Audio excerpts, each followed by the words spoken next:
Africa Content TV.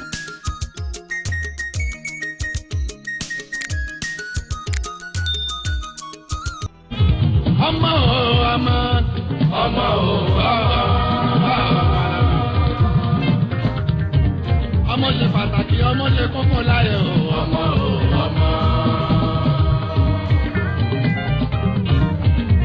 Èmi lọ́jọ́ ìkómọ, ìyá ọmọ bàbá ọmọ, àti ìyẹn kú oríire.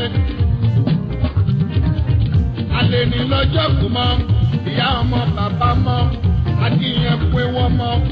Àlè tó ń bá yín dúpẹ́, àgbóhùn ìyá, àgbóhùn ọmọ, ara bàbá ọmọ tún yá gágá. Orúkọ tẹ bá fẹ́ sọmọ. Kọjọ́ orúkọ tó tọ́ súnà ni. Ó bá ṣe mùsùlùmí. Ó bá jọ onígbàgbọ́ o. Torí orúkọ wa máa rọmọ. Oríkì á máa rọ ènìyàn. Ọmọ wa tòní kò forúkọ yòó há bẹ́ẹ̀ lórúkọ yòó pamọ́ lórí ẹ̀sìn tọ́lọ́wọ́n ọba àtìlànà nígbà Muhammad. Orúkọ ọmọ wa tòní yóò máa jẹ́ Khadijatul Kubra. Lórí ẹ̀sìn ti Ọlọ́run àtìlànà nígbà Muhammad. Ọmọ wa tòní yóò máa jẹ́ Khadijatul Kubra. Jama ka sọ pé Allahu Akibaru. Allahu Akbar. Jama ka sọ pé Allahu Akibaru. Allahu Akbar. Jama ka sọ pé Allahu Akibaru.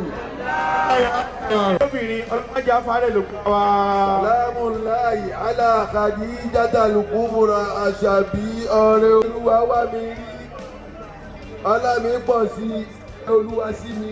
Ẹ̀rí ìfẹ́ Olúwa sí mi. Ẹ̀rí ìfẹ́ Olúwa sí mi. Ẹ̀rí ìfẹ́ Olúwa sí mi. Àṣàbí àdé. Àṣàbí àdé. Ayọ̀dọ́lápọ̀. Ayọ̀dọ́lápọ̀. Kì í tán. Oore ọ̀fẹ́ Olúwa kì í tán. Àyànfẹ́ Olúwa mi. Àyànfẹ́ Olúwa mi. Àánú wá mi rí. Àánú wá mi rí. Ọlá ayọ̀ mi dé.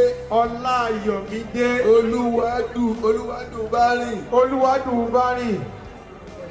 Abíọ́lá. Abíọ́lá. Olúwadámilọ́lá. Olúwadámilọ́lá. Orúkọ tó ń sọ ẹ́ lè ní o.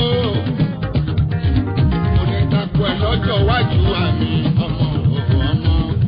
Ọmọ o. Ọmọ o.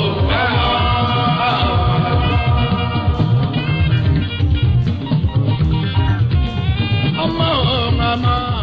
Ọmọ o ọmọ.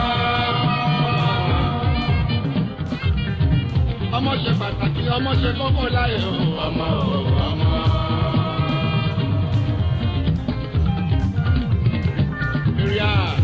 Ọlọ́run ló ṣàánú mi.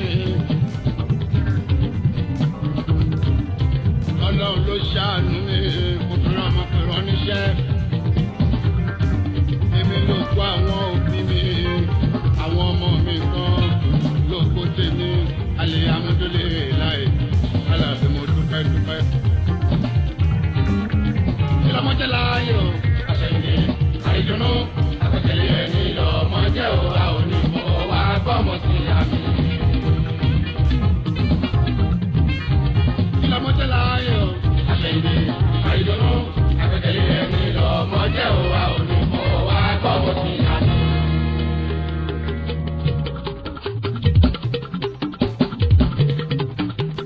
Oṣù Ọlọ́run tó ṣe mí lọ́mọ àrùn ìdùnnú.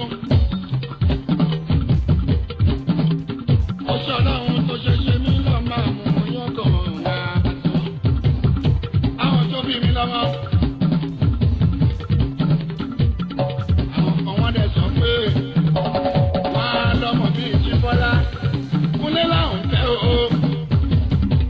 Náà fi ń tọ́ra. Ẹni òfin ru pàṣọ tọ́ra. Ní ló fẹ́ bínú. Ṣáni ní ló fẹ́ kí àbíkí fọ́ ọ̀dọ́jì. Ẹjọ́ a ò ní bímọ lọ́mọ. Lágbára Ọlọ́run ẹ̀ bá mi ṣàmì àṣẹ o.